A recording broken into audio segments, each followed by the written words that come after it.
As I said before, this software create height map for you. Height map.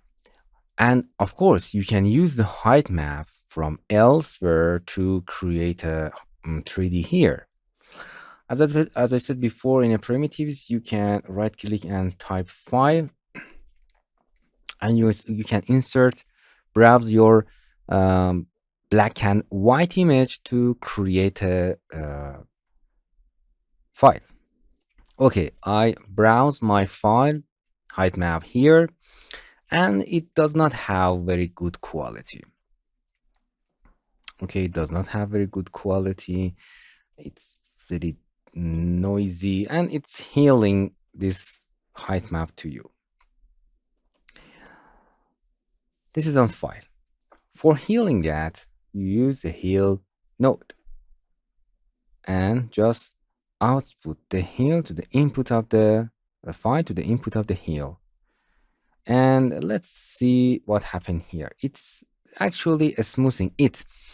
Heal file, look at here. This is our file. This is our heal file. It's smoothing that. Or you can make the heal level very, very high. Or you can advance, you can iteration the heal, you can make it harder or softer, and you can see the heal made of terrain better.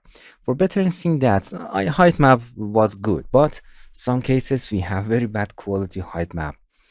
For example, this is an original height map. As you can see, we have a step and facet terrain that is not good, and the hill smoothing that.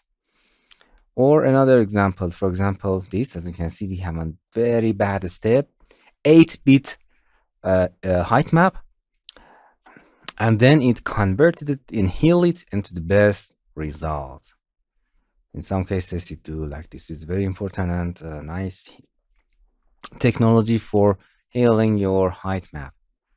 And then you can work after that. You can work on this if you want. So this is a simple heal. Hello, my friends. To continue these tutorials on YouTube, subscribe us, like us, and hit the bell icon. And now you will be alerted about all of the amazing videos that we release.